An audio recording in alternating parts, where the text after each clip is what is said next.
Our romance novel, Save the Galaxy, by Ariana Derolte. Chapter 52, Adialia. Adi was the council's official liaison with the Senate. It made sense for them to have appointed her, considering her political connections with her diplomatic family here on Coruscant. She was good at the position, if she did say so herself. She knew how to disarm a senator with a few choice words, and also when to keep quiet and mysterious, so as to let the Jedi get the best results from the micromanaging of the Senate. Recently, whenever they weren't in meetings, she and Terrace Nube were deep into planning ways they could manipulate the Senate's and public reception of the Jedi so that they could eventually loosen and maybe even break free from the Senate control. Her first suggestion had been rumors to counter the persistent child stealer ones that pervaded the galaxy. Tara had countered that it wouldn't be enough, and she had thought he would bring up his Jedi romance novel idea again, but it turns out his plans were much bigger. While an active shadow, the Kazian Master had played the Coruscant underworld like a maestro. He had now turned his attention to the Senate and the wider galaxy, determined to run a massive info campaign in favor of the Jedi. He'd explained that it was a simple case of numbers. With their numbers down to 10,000 and lower, the Jedi were simply a drop in the ocean to the billions of beings that filled the galaxy. The Jedi couldn't hope to change more than individual minds, even with the most salacious of rumors, because they wouldn't reach enough people. They needed a different vector. Adi had suggested the concept of publicists, who were recruited often by senators to improve their image amongst the people. Tara had listened avidly, then returned a few days later, positively bursting with ideas. From holodocumentaries on Jedi to children's books to folk songs to selective leaking of Jedi mission files, they had settled into debating which were most likely to succeed, how they would implement them, and how they would get them through the council's approval, though Adi was pretending not to notice that Tara was going forward with at least some of his ideas without approval. She had seen one of the more artistic senior Padawans drawing scenes from the planned children's book in the refectory yesterday. It was a challenging and stressful project, one which she occasionally needed a break from. And ever since she had read the book along with Femor and Duger's latest reports from Mandalore, she had a new hobby for said breaks. It had taken her a while to narrow in on the Mandalorian section of the HoloNet known as the JetiNet, but once she'd been hooked. It was fascinating to see which Jedi were attracting the most Mandalorian attention in real time. She enjoyed trying to figure out just what it was that was causing certain Jedi's ranks to rise and fall. For example, at first, she had thought John Antilles' rankings were just because of the long holobit of his impressive mid-air battle, but then she had discovered one Mandalorian's obsessive page cataloging each visible scar on the poor man's face, and realized she'd missed all the mooning over scars while speed reading the Mandalorian's dilemma. It was also rather fun to sort the list by various genders and ages of the Jedi involved. Unsurprisingly, Jedi who left the temple regularly and were out in the galaxy tended to dominate the lists, but there were still some surprises available. Why did Nico Diath's mustache have a separate ranking to the man himself? Currently, Plo Koon was climbing the list, based solely, as far as Adi could tell, on several photos of him surrounded by children of all ages. It was hardly an unusual sight for anyone who had seen the Keldorian master visit the Krish, but there were an awful lot of Mandalorians commenting on those photos with some very explicit statements. And reading the rants on the Qui-Gon Jinn hate squad was surprisingly cathartic.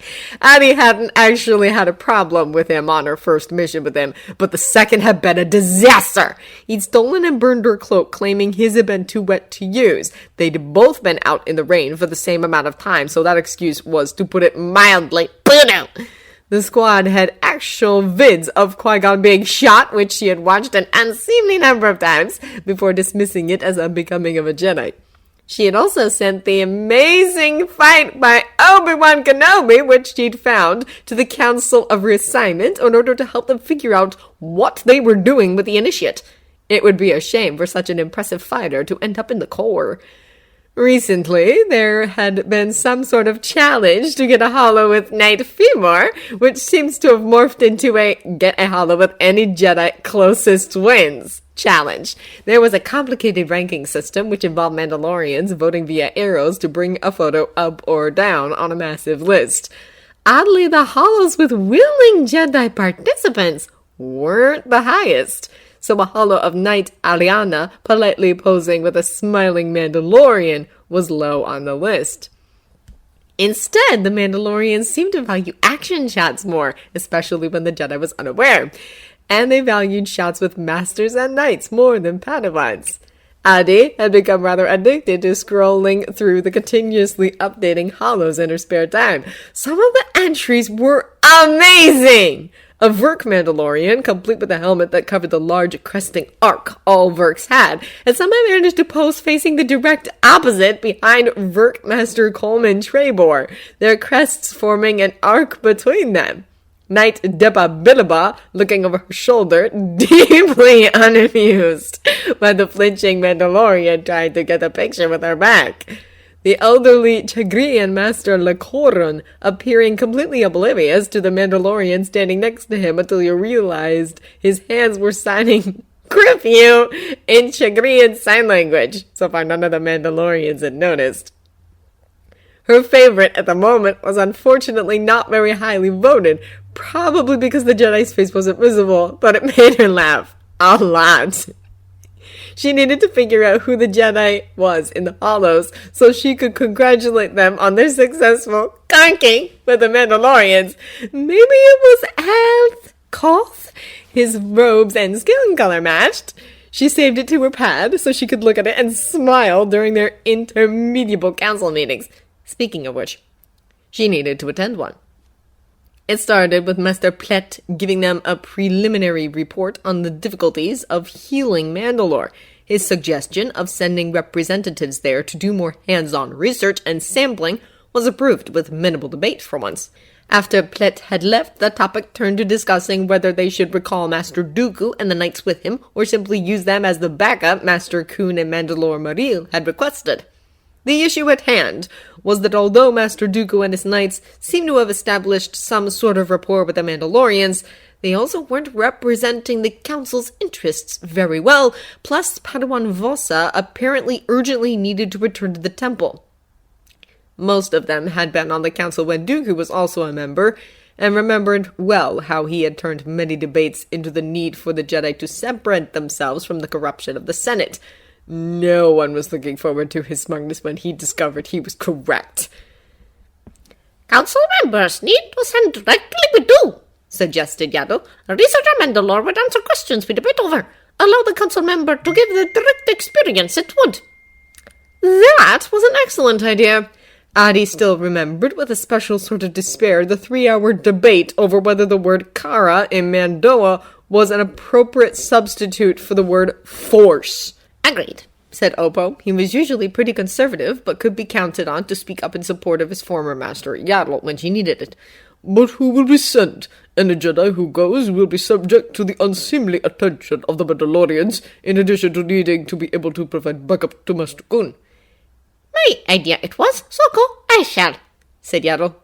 I'd be happy to go as well, said Mace very quickly. Adi held back a smile. Mace didn't often act like he was the youngest master on the council, but it was very evident now. Not that you could blame him, considering the meetings were not only interminable, but also triggered massive headaches for the man whenever shatter points came up, which was apparently all the time in council meetings these days. The entire council, barring Mace, had received an irate message from Healer Che, threatening to remove him from the council for medical reasons. In fact, this mission might be perfect for giving the poor man a break.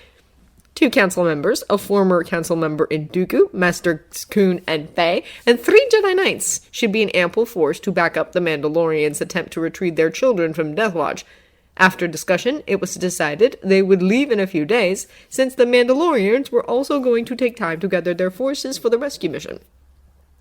Adi noted that the look on Mace's face was a mixture of relief and pain.